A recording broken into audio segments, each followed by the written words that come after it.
네, 이번 시간에는 제2장에 보시면은 소방시설의 그 설치 운영이 있어요. 여기에 대한 그 강의를 하겠습니다. 자, 요점 정리 1번에 보시면은 소화기의 능력 단위하고 보행 거리가 나오죠. 그래서 이 소화기는 소형 소화기하고 대형 수동식 소화기 이렇게 둘로 나누죠. 그래서 이 소형 수동식 소화기는 능력 단위가 1단위 이상이고 대형 수동식 소화기의 능력 단위 미만을 얘기하는 거고, 다음 이 대형 수동식 소화기는 A급은 능력 단위가 10단위 이상이 돼야 되고, B급은 능력 단위가 20단위 이상을 갖다가 우리가 대형 수동식 소화기라고 하는 거죠. 그래서 중요한 것은 여러분이 설치 기준인데, 소형 수동식 소화기는 보행거리 20m 이내마다 설치하는 거고, 대형 수동식 소화기는 보행거리 30m마다 설치한다는 게 잘 나오니까 여러분이 꼭 정리를 해 두시고, 2번에 보면은 이 자동식 소화기의 아파트의 설치 기준이에요. 그래서 예전에는 이 자동식 소화기가 뭐 11층 이상 뭐 이렇게 기준이 있어. 지금은 모든 층의 아파트에 있는 모든 세대에는 다 이 자동식 소화기를 설치하게 돼 있어요, 의무적으로. 그래서 이 자동식 소화기의 설치 기준을 보면, 첫 번째에 보면 가스 누설 차단 경보 장치는 개폐 밸브로부터 2m 이하에 설치한다는 거, 요걸 여러분이 기억해 주시고, 두 번째는 그 탐지부, 검출부죠. 우리가 그 디텍터라고 하는데, 검출부를 하는 건데, 이 탐지부는 공기보다 무거운 가스가 있고요, 공기보다 가벼운 가스가 있죠. 그래서 먼저 공기보다 가벼운 가스, 그 다음에 공기보다 무거운 가스. 자, 공기보다 가벼운 가스는 대표적인 것이 LNG 가스죠. 즉, 내추럴, 그 다음에, L이라는 게 liquefied죠.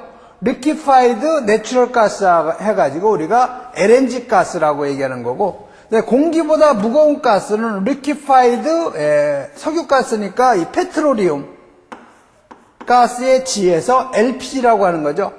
그래서 그 공기보다 가벼운 가스의 그 LNG의 주성분은 메탄 가스가 되는 거고, LPG 가스는 주성분이 C3H8 프로판이죠. 그러니까 여러분이 분자량을 갖다 계산해 보면은, 요놈은 증기비중을 보면 공기의 평균 분자량은 29로 분자량이 탄소가 12고 수소가 1이 4개니까 총 16이 되는 거죠. 그러니까 1보다 작아요. 그러니까 공기보다 가볍고, 그다음에 그 LPG 주성분이 프로판 가스니까 요놈은 탄소가 12가 3개 있고 수소가 1이 8개가 있으니까 분자량이 44죠. 이놈을 공기의 평균 분자량인 29로 나눠주면 대략 한 1.5 정도 나오겠네요. 공기보다 1.5배가 무거워요. 그러니까 이 탐지부를 어디에 설치하냐면, 공기보다 가벼운 가스는 누출이 되면은 그 기체가 천장 쪽으로 모이니까 천장면으로부터 30cm 이내, 그러니까 공기보다 무거운 거는 누출이 되면 바닥으로 가라앉기 때문에 바닥으로부터 30cm 이내 부분에 검출부를 갖다 설치한다는 거 꼭 기억해 두시고요. 다음 3번에 가면은 대형 소화기의 그 기준이에요. 자, 대형 소화기의 기준은 여러분이 포각물, 분할탄 이렇게 암기하시면 좋겠죠. 그래서 이 포각물은 20, 60, 80, 분할탄은 20, 30, 50. 그래서 포각물은 다 액체이기 때문에 단위가 리터, 분할탄은 전부 단위가 킬로그램이죠. 그래서 포는 포소화기, 강은 강화액 소화기, 물은 물 소화기, 분은 분말 소화기, 할은 할로겐화합물 소화기, 탄은 이산화탄소 소화기를 의미하는 거니까 이 기준량 이상이면 우리가 대형 소화기에 해당이 되는 거죠. 다음 페이지에 가면 4번에 가면 소화기의 그 표시가 있어요. 그래서 A3라는 것은 뭐냐? 그 다음에 B5라는 것이 뭐냐? 그 다음에 C 적용이라는 게 뭐냐? 자, 요 첫 번째 나타난 요 영어의 A, B, C, D 이거는 적응 화제를 얘기해요. 다시 말해서 사용할 수 있는 그 화제를 얘기하는 거죠. 그래서 A라는 것은 일반 화제죠. B는 유리 화제고 C는 전기 화제에 적응이 된다는 얘기죠. 3이라는 것은 일반 화제의 능력 단위가 3단위라는 거고 5라는 것은 유리 화제의 능력이 5단위라는 얘기예요. 그다음에 전기 화제 C급에는요. 이건 능력 단위가 없다는 게 시험에 잘 나와요. C급은 능력 단위가 없다는 거. 다음 5번에 가시면은 수동식 소화기나 또는 간이 소화용구 설치 대상 했는데 수동식 소화기 간이 소화용구 설치 대상이 연면적 33제곱미터 이상인 거, 그다음에 지정문화재하고 가스시설 터널, 이거는 그 면적에 관계없이 그 소화기를 다 비치해야 된다는 거. 다음 두 번째에 보면 자동식 소화기는 아파트는 모두 다 설치가 돼야 된다는 거. 다음 6번에 소화기별 그 사용온도 범위가 있어요. 그래서 이 강화액 소화기하고 이 분말 소화기는 빙점이 아주 낮아서 마이너스 그 20도씨부터 40도씨 이하에서 사용한다는 거. 나머지 기타는 다 0도씨 이상 40도씨 이하에서 사용할 수 있다는 걸 여러분이 정리를 하셔야 돼요. 다음 7번에 가면 이제 추갑식 분말 소화기의 압력계인데 노란색은 정상 상태를 나타내고 그다음에 녹색이 정상 상태를 나타내고 노란색은 압력이 부족하다는 얘기죠. 그다음에 빨간색으로 가면은 과충전, 즉 압력이 너무 높다는 얘기죠. 그래서 여러분이 소화기 보시면은 이렇게 표시가 되어 있고 지침이 이렇게 표시가 되어 있어요. 가운데는 이제 녹색으로 대부분 표기가 되어 있고 이 부분은 이제 적색, 이 부분은 노란색으로 일반적으로 표시가 되어 있는데 이 지침이 녹색을 지시하고 있으면 정상이고, 즉 다시 말해서 녹색을 나타내면 정상이고 노란색을 지시하면 압력이 많이 누출이 됐다는 거예요. 즉 충전을 해야 되겠죠. 적색으로 되어 있다면 충전이 과충전인데 적색으로 과충전되어 있다고 해서 압력을 뺄 필요는 없어요. 그대로 놔두시면 돼요. 노란색으로 압력계가 지시를 하면 그게 문제가 되는 거죠. 그래서 여러분이 지금 여기 소화기가 하나 있는데요. 자, 이 소화기를 보시면은 여기에 표시가 되어 있어요. 지금 지시가 녹색을 지시하고 있고 지금 이 소화기는 노란색이나 아니면 적색은 표기가 안 되어 있죠. 그래서 이게 소화기에 보시면 여기 A급 화재, B급 화재, C급 화재에 다 적응을 할 수 있다는 소화기예요. 그리고 요 밑에 보시면 또 소화기의 능력 단위도 다 표기가 되어 있어요. 여러분이 한번 가정에 아니면 아파트 같은 데 보면 다 이 분말 소화기 하나씩은 있으니까 한번 여러분이 관심 있게 한번 보시면은 이해가 금방 가요.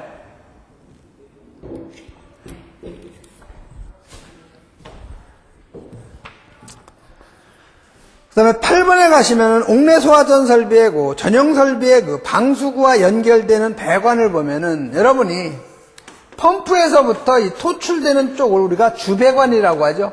주배관에서 이렇게 옥내 소화전이 설치된 걸 우리가 가지배관이라고 그래요. 그래서 주배관은 50mm 이상이고 가지배관은 40mm 이상이죠. 그래서 여러분이 A라는 것은 미리를 뜻해요. 우리 도면에서 A라는 것은, B라는 건 인치를 얘기하는 거고, 그래서 50A 하면 이게 50mm를 얘기하는 거예요. 40A 하면 40mm. 그 다음에 호스릴 방식일 경우에는 주배관 32mm, 가지배관 25mm. 그 다음에 옥내 소화전 설비의 배관에 있어서 배관용 탄소관관을 사용하는데 배관 내 압력이 1.2MPa 이상이 되면 압력 배관용을 써야 되겠죠. 그다음에 3번에 다음 페이지에 가시면 소방용 합성 수지 배관으로 배관을 할 수 있는 경우가 나열이 되어 있는데 그건 여러분이 한번 읽어보시고요. 그다음에 4번에 가시면 펌프의 흡입식 배관의 설치 기준, 즉 펌프에서 여러분이 여기 이제 후트 밸브가 있고요. 이게 수조가 되겠죠. 이쪽에 우리가 흡입 배관이라고 하는데 이쪽 흡입 배관은 공동 현상이 일어나면 안 돼요. 즉 공기 고임이 생기면 안 된다는 얘기죠. 두 번째 기준은 수온이 펌프보다 아래에 있는 경우에는 각 펌프마다 수조로부터 별도로 설치하라. 이거 우리가 일반적으로 주펌프라고 하고 여기에 충압 펌프가 별도로 설치가 되어 있어요. 이 충압 펌프는 이 배관 내에 압력이 떨어지면 그 압력을 보충해 주는 거죠. 그래서 마찬가지로 연결이 되어 있는데 여기도 마찬가지로 별도로 흡입 배관을 별도로 만들으라는 얘기예요. 이걸 같이 이용을 하면 안 된다는 얘기죠. 또 5번에 가면 펌프의 토출축 주배관 유속, 이쪽 토출축 주배관의 유속은 4m/s 이하가 돼야 된다는 게 화재 안전기준에 나와 있죠. 네, 6번에 가면은 옥내 소화전 설비의 전용의 방수구와 연결되는 배관은 요 앞에서 했던 거니까 한번 더 여러분이 살펴보시고, 다음 7번에 연결 송수관 설비. 자, 여기에 연결 송수관 설비인 쌍구형 송수구가 여기 설치가 되어 있다 그러면 주배관은 100mm 이상이고 가지배관은 65mm 이상이 돼야 된다는 기준이 있죠. 그 다음에 흡입식 배관에 설치하는 이 밸브는 버터플라이 밸브 이외의 것을 쓰라. 여기 흡입측에 쓰는 이 개폐 밸브는 버터플라이 밸브를 사용하면 안 된다는 거예요. 왜 그러냐면 버터플라이 밸브는 와류가 생겨가지고 공동현상을 일으킬 수가 있어요. 그리고 또한 마찰 손실이 크기 때문에 흡입측 배관에는 사용 금지가 되어 있죠. 다음 10번에 가면은 옥외소화전 함. 자, 이 옥외소화전 함의 개수는 여러분이 옥외소화전 개수가 10개 이하일 경우에는 5m 이내마다 1개 설치하고 옥외소화전이 11개부터 30개까지는 옥외소화전 11개마다 1개 이상 설치, 그 다음에 31개 이상일 경우 소화전 3개마다 1개 이상 설치한다는 걸 여러분이 기억을 해두시고, 다음 페이지에 가시면 11번에 개방형 스프링클러 설비의 방수구역하고 일제 개방 밸브의 설치 기준 나오죠. 그래서 하나의 방수구역은 2개 이상의 층에 미치지 아니할 것, 그다음에 방수구역마다 일제 개방 밸브 설치했는데, 방수구역이라는 것은 펌프의 토출축에 보면 여기에 각 방어구역별로 유수검지 장치가 들어가야 되죠.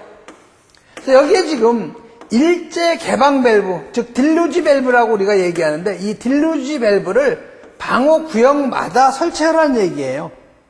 근데 여기까지 여러분이 공부하시기 좀 어려워요. 그러니까 여러분이 한번 읽고 그냥 넘어가시는 정도로 하셔야지, 이 소화 설비까지 여러분이 세세히 다 공부하기는 좀 힘들죠. 즉 공부는 좀 요령이 좀 있어야 돼요.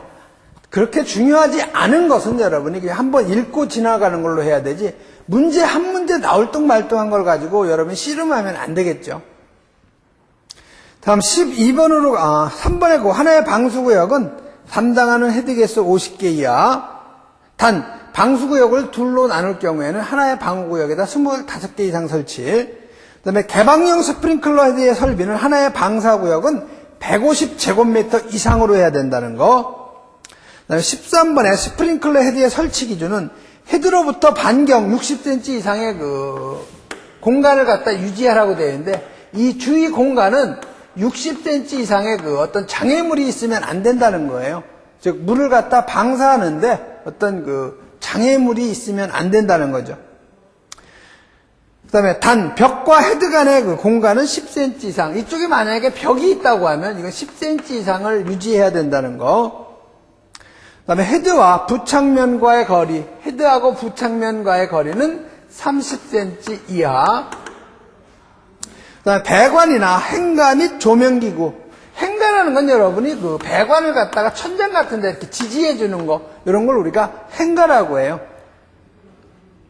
조명기구나 살수 방해물이 있을 경우 그 아래에 설치한다. 네, 물 분무소화 설비의 배수 설비는 자, 물분무. 이것도 시험에 가끔 출제가 되긴 돼요. 첫 번째에 보면 10cm 이상의 그 경계턱 설치한다는 거. 두 번째에 보시면은 40m 이하마다 기름 분리 장치. 다음 세 번째는 배수구를 향해서 기울기는 100분의 2 이상. 다시 말해서 이 주차장 같은 데는요, 여러분이 보시기에는 평평한 것 같지만 이 기울기를 주라는 거예요. 즉 여기에서 그 소화수가 뿌려지면은 이쪽에 배수구가 있죠. 배수구로 흘러내리게끔 이렇게 9배 기울기를 주라고 그러는 얘기인데, 이쪽이 100이고 여기가 2예요. 즉 50분의 2의 기울기, 50분의 1이죠. 50분의 1이 되니까 이 정도의 기울기를 좀 두라는 얘기죠. 15번에 포소화약제 그 혼합장치 나오는데, 이 포소화약제 혼합장치의 종류는 여러분이 잘 출제가 되니까 종류 정도는 여러분이 알아두시면 좋죠. 그래서 첫 번째에 보시면은 펌프 프로포셔너 나오고, 이 프로포셔너라는 것은 혼합 방식이에요.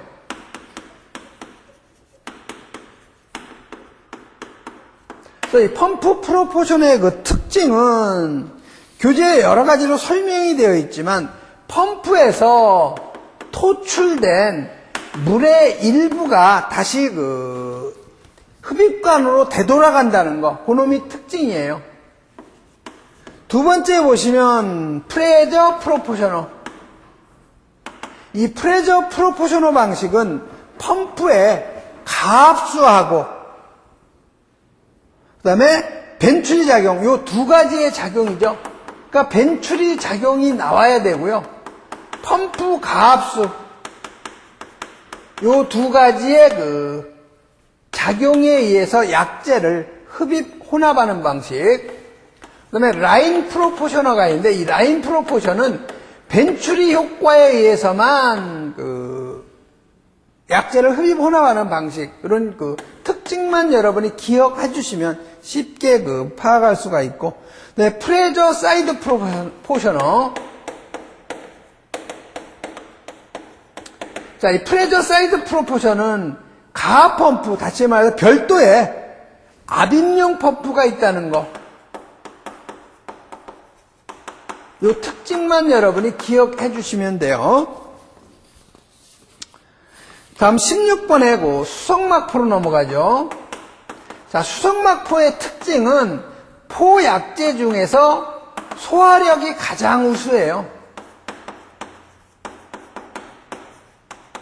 할론 소화약제에서는 할론 1301 소화약제가 소화력이 가장 우수한데, 포소화약제에서는 요 수성막포가 가장 그 소화 효과가 좋고, 그 다음에 1번에 보시면 합성 계면활성제가 첨가된 포약제, 미국에서는 아쿠어스 필름 포밍 폼 해가지고 AFF라고도 하고, 별명이 또 라이트 워터예요. 이게 미국의 그 3M이라고 유명한 회사죠. 즉, 그 필름도, 그 정전기 방지 필름도 만드는 그런 그 유명한 회사인데, 여기에서 생산이 되는 물질이에요. 그 다음에 17번, 담백포로 가죠.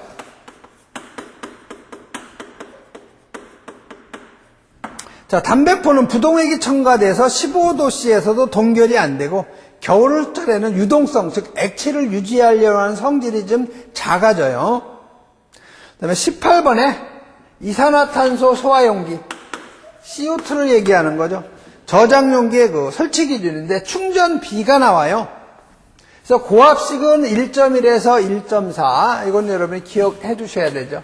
저압식. 자, 저압식이 1.1에서 1.4, 고압식은 1.5에서 1.9에서 요 충전비. 그래서 충전비를 우리가 C로 나타내는데, 요거는 용기 한 개에 내용적을 갖다가 약재 저장량, 즉 용기 한 개가 저장하는 약재량으로 나눠준 걸 우리가 충전비라고 그래요.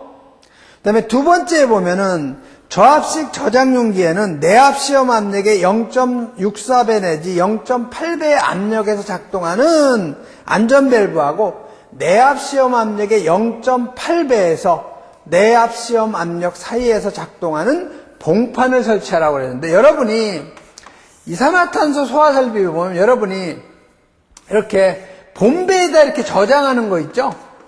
이런 거는 우리가 고압식이라고 하고요.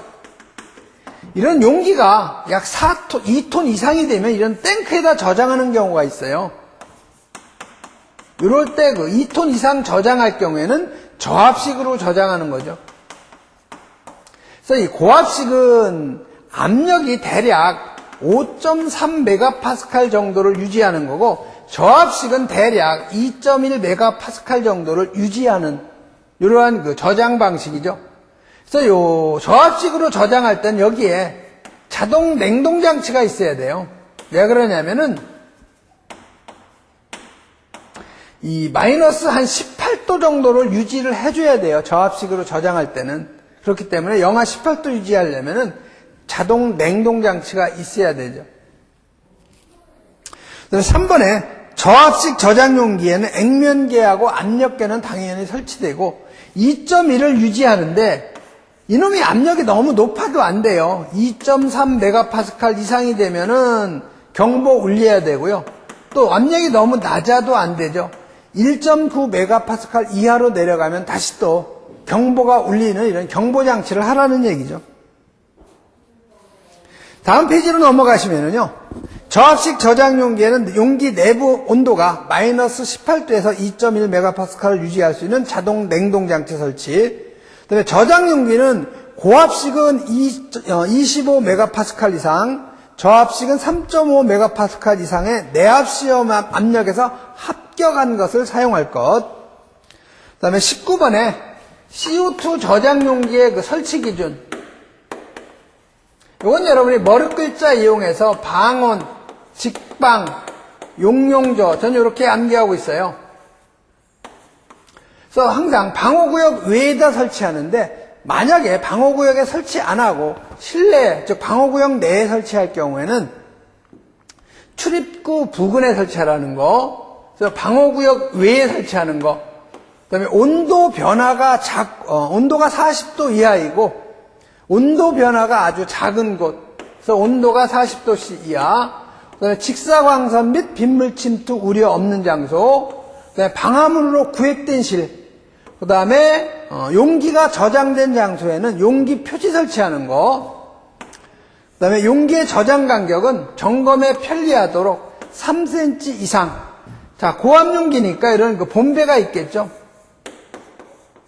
이걸 저장할 때는 이 용기 간의 간격은 3cm 이상에 유지하라는 얘기예요.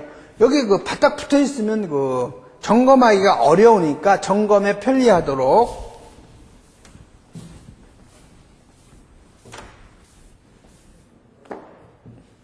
연결 배관에는 체크 밸브가 있는데, 이 집합관하고 저장 용기 사이 요 관을 갖다가 우리가 연결관이라고 하는데, 여기에는 역류를 방지하기 위해서 가스 체크 밸브 하나씩 다 설치하라는 얘기죠. 여기다 마찬가지로.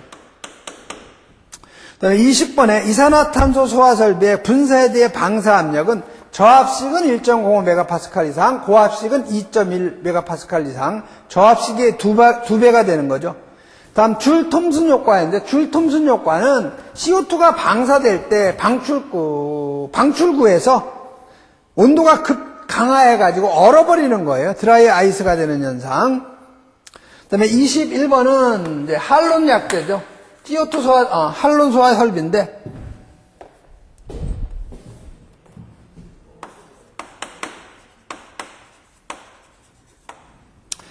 자, 할로겐암 소화약제 충전비는 가압식일 경우 240이 111 쭉 나오는데,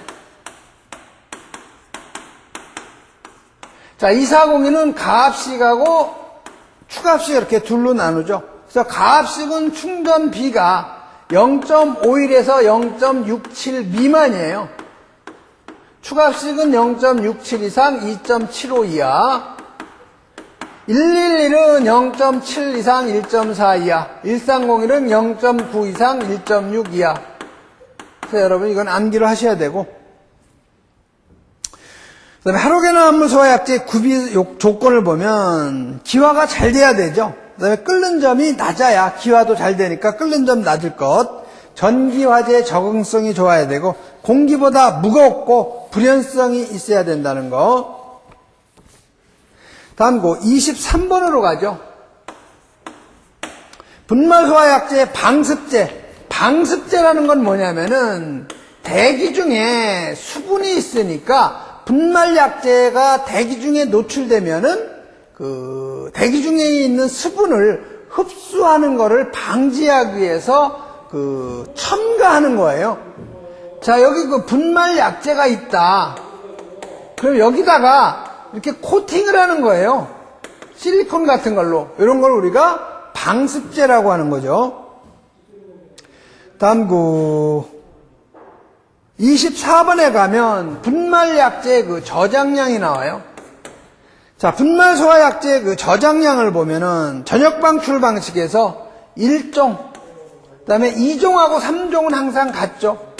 다음에 4종. 그래서 방호구역 1세제곱미터당 약제 저장량에서 이걸 우리가 최적 계수라고 해서 K1이라고 그래요. 그래서 1종이 0.6, 2, 3종이 0.36, 4종이 0.24가 되죠. 보시면 2, 3종하고 4종을 더하면 1종이 돼요, 수치가.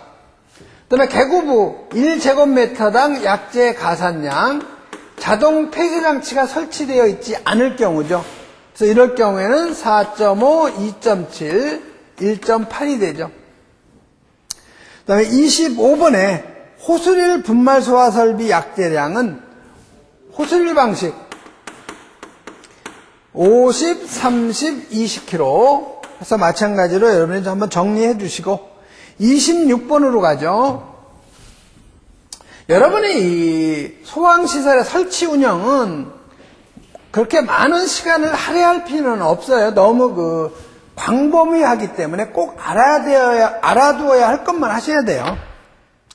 다음 26번은 이 가압용 가스를 쓰는데 가압용 가스는 대부분 가격이 저렴하고 또 기화가 용이한 이 질소가스를 가장 많이 쓰죠.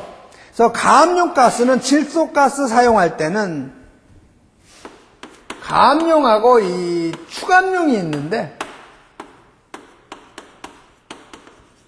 물론 질소도 쓰지만 이산화탄소도 마찬가지로 많이 사용을 해요. 그래서 가압용은 약제 1kg당 40L, 그 다음에 CO2는 약제 1kg당 CO2 20g을 저장하고 여기에다가 배관에 그 필요한 청소량을 같이 저장하는 거죠. 그 다음에 축압용 가스는 약제 1kg당 10L, CO2는 똑같고요. 다음 27번에 저수조. 저수조 설치 기준을 보면 지면으로부터 낙차가 4.5m 이하. 자, 저수조가 있으면은 여기에 수면이 있겠죠? 여기가 지상이 되고, 그럼 이 높이가 지면으로부터 4.5m 이하가 되게끔 설치하라는 거예요. 너무 이 수면이 아래에 있으면은 공동현상에 의해서 물을 흡입을 못해요. 그 다음에 흡수 부분의 수심이, 요 수심은 0.5m 이상이 돼야 된다는 거. 그 다음에 5번으로 가시면 흡수관 투입구죠. 즉, 여기를 뚜껑을 덮어놨을 때, 여기에 맨홀은 이 직사각형일 경우에는 한 변이 40cm, 원형일 경우에는 직경이 40cm 이상이 돼야 된다는 거죠. 60cm. 다음 페이지에 가시면 피난기구의 그 적응성이 나와요. 그래서 피난기구의 그 적응성은 지하층, 2층, 3층, 4층에서 4층 이상 10층 이하가 나오는데 그건 한번 여러분이 읽어보시고요. 다음 29번부터는 이제 소방 전기 설비 쪽이에요. 소방 전기 전기계통. 그래서 경계구역 설정 기준이 나오는데 하나의 경계구역은 2개 이상에 미치면 안 된다. 즉 수동 발신기 갖다 설치할 때 그 하나의 경계구역마다 수동 발신기를 설치하는데 그 2개 층의 이상에 미치면 안 된다 이 얘기죠. 그다음에 하나의 경계구역은 2개 이상의 그 건축물에 미치지 않고 2개 이상의 층에 미치지 않아야 되는데 500제곱미터 이하일 경우에는 2개 층을 하나의 경계구역으로 할 수가 있어요. 그다음에 한 변의 길이는 50m 이하로 해야 된다. 다시 말해서 이런 그 경계구역이 있는데 여기다 우리가 수동 발신기 하나 설치했다. 여기다 감지기 쭉 설치해요, 우리가. 이렇게 감지기가 가서 다 전체 엮어서 다시 종단저항을 갖다가 수동 발신기에 설치하는데 요 하나의 경계구역이 600제곱미터 이하가 돼야 되죠. 그런데 경계구역이 600제곱미터 이하가 되더라도 여기가 600제곱 이하예요. 근데 이 변의 길이가 예를 들어서 70m가 됐다. 한 변의 길이가. 이럴 경우에는 두 구역으로 해야 된다는 거예요. 50m마다 해야 되는 거죠. 그래서 한 변의 길이는 50m 이하가 되도록 한다는 거. 그 다음에 보시면 당해 도서방 대상물의 주된 출입구에서 내부 전체 보이는 곳, 즉 강당을 얘기하죠. 이런 강당은 1000제곱미터 이내까지 할 수 있어요. 그 다음에 지하구는 경계구역 길이가 700m 이하, 그 다음에 하나의 경계구역 높이는 45m 이하. 그 다음에 참고해 보면 별도의 경계구역으로 해야 되는 장소, 그걸 한번 여러분이 읽어보시고요. 자, 감지기 설치 기준 보면 공기 유입구로부터 1.5m 이상. 자, 천정이 있는데 이쪽에서 공기가 들어온다. 그럼 이 감지기를 여기다 설치할 때는 1.5m 이상 떨어지게 해야 된다는 얘기죠. 즉 여기에 감지기를 설치한다. 차동식 스포트형 이런 걸 설치하면 1.5m 이상 띄워야 된다는 얘기죠. 다음 페이지에 가면 이 보상식 스포트형하고 이 정원식 스포트형, 여러분이 지금 시간이 너무 많지 않기 때문에요. 여러분이 감지기에 대한 것까지 다 여러분한테 설명을 해드릴 필요는 없어요. 또 그렇게 다 여러분이 아실 필요는 없고요. 보상식 스포트형 감지기는 정원점이 최고 주의 온도보다 20도 이상 높은 거, 여기 20도씨만 기억하면 되죠. 정원식 스포트형도 마찬가지로 정원점이 공칭 작동 온도가 최고 주의 온도보다 20도 이상. 그 다음에 공기관식, 차동식 분포형 감지기 나오죠. 자, 이 공기관식이라는 것은 여기에 검출부가 있으면은 여기다가 여러분이 동관을 갖다가 전체를 다 이렇게 천장에다 설치해가지고 감시하는 걸 우리가 분포형이라고 그래요. 그래서 공기관식, 구리관 안에 중공, 즉 텅 비어있기 때문에 우리가 공기관식 분포형 감지기라고 하죠. 그래서 설치 기준은 감지 구역마다 이 길이는 20m 이상, 수평거리, 요건 1.5m 이하, 공기관 상호간의 거리는 6m 이하, 내와 구조는 9m, 공기관은 도중에서 분기하면 안 된다. 그 다음에 이 공기관의 길이는 최대 100m 이하가 돼야 된다는 거. 그 다음에 검출부는 이쪽을 우리가 검출부라고 하는데 5도 이상 경사되면 안 되고, 검출부의 설치 위치는 0.8m 이상 1.5m 이하. 다음 32번에 연기 감지기 설치 기준 나오는데 이건 여러분이 다 암기하실 필요는 없어요. 그냥 한번 훑고 지나가세요. 이런 것도 있구나 이런 정도 하셔야지 이런 것까지 여러분이 다 세세히 할 수는 없어요. 그래서 부착 높이에 따른 기준을 보면 부착 높이가 4m 미만은 1, 2종이 150제곱미터, 3종은 50제곱미터마다 하나씩 설치. 부착 높이가 4m 이상 20m 미만은 75제곱미터마다 하나. 다음 2번에 부착 장소에 따른 기준 마찬가지로 복도 및 통로는 보행거리 30m 이내마다, 3종은 보행거리 20m마다, 계단 및 경사로는 수직거리 15m마다, 그 다음에 3종은 수직거리 10m마다인데, 지금 연기감지기는요, 1종은 생산이 안 되고 있어요. 우리나라에 거의 다 2종만 생산되고 있죠. 그 다음에 출입구 가까운 부근에 설치. 다음 배기구가 있을 경우에는 그 부근에 설치한다. 그다음에 벽이나 또는 보로부터 0.6m 이상 떨어진 곳에 설치. 다음 33번은 이제 조도의 기준이 나오는데요. 통로 유도등은 1룩스 이상, 비상조명 등 마찬가지로 1룩스 이상. 그다음에 객석 유도등, 극장 같은데, 공연장 같은데 여러분이 바닥 같은데 보면 이렇게 화살표가 되어 있는 유도등이 있어요. 이런 게 바로 객석 유도등인데 이놈은 그 0.26수 이상. 그다음에 34번에 객석 유도등은 설치 기준을 보면은 조도는 0.5m 높이에서 측정해서 0.26수 이상.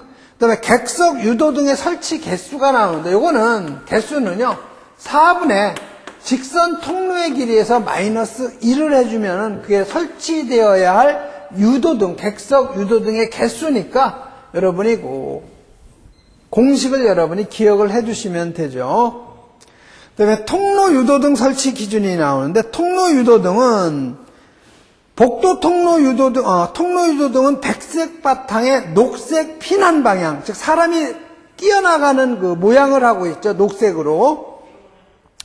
네, 유도등의 종류하고 설치 기준 보면은 복도 통로 유도등, 거실 통로 유도등, 계단 통로 유도등은 여러분이 교재에 나와 있는 그 수치 개념, 그거 여러분이 기억해 두시고, 그다음에 36번으로 가죠.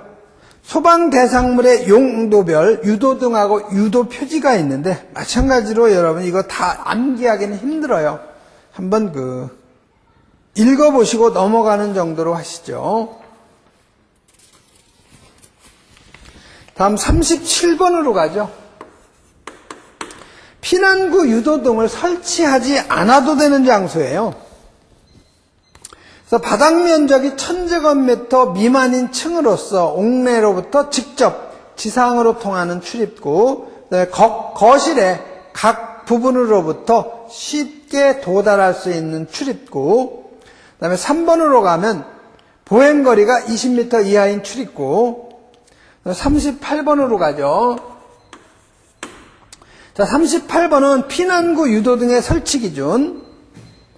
그래서 설치 위치를 보면은 옥내로부터 직접 지상으로 통하는 출입구하고 부속실 출입구, 2번은 직통계단에서 직통계단의 계단실 및 그 부속실 출입구에서 1번에서 5번까지가 있는데 그 중에서 가장 중요한 건 5번이에요.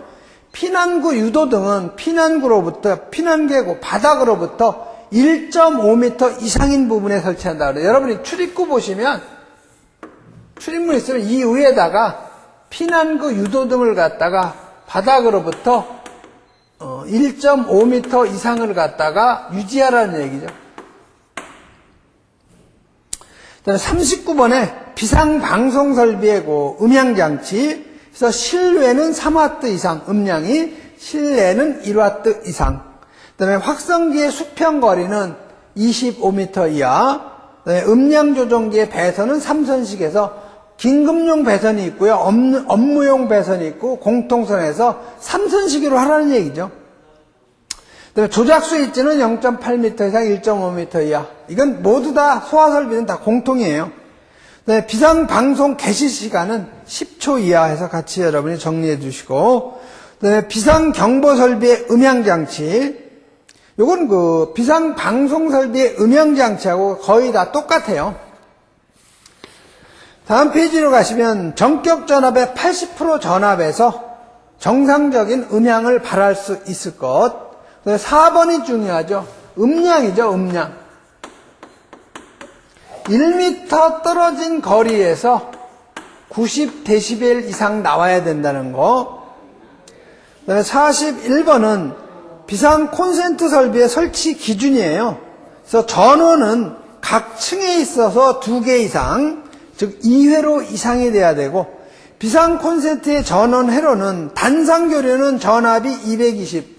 이건 시험에 잘 나오니까 꼭 여러분이 기억을 하셔야 돼요. 단상은 220V고 삼상은 380V예요. 공급 용량을 보면 단상은 1.5kVA 이상, 삼상은 3kVA 이상. 그다음에 플러그 접속기는 단상은 2극, 삼상은 접지형 3극을 얘기하는 거죠.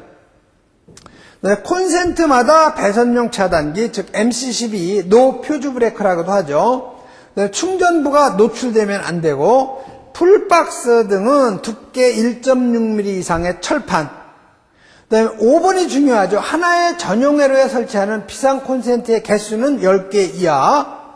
그다음에 6번에 비상 콘센트의 설치 높이는 바닥으로부터 0.8m 이상 1.5m 이렇게 되죠.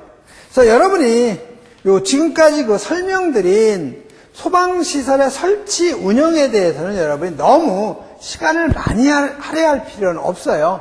중요한 부분만 여러분이 또 나중에 또 제가 이제 문제풀이도 또 하긴 하는데 요거는 책에 첨부할 수가 없어요. 너무 양이 많기 때문에. 그래서 그건 별도로 저희가 다른 사이트에서 방영을 하니까 그때 한번 여러분하고 접할 수 있는 기회가 있을 거예요.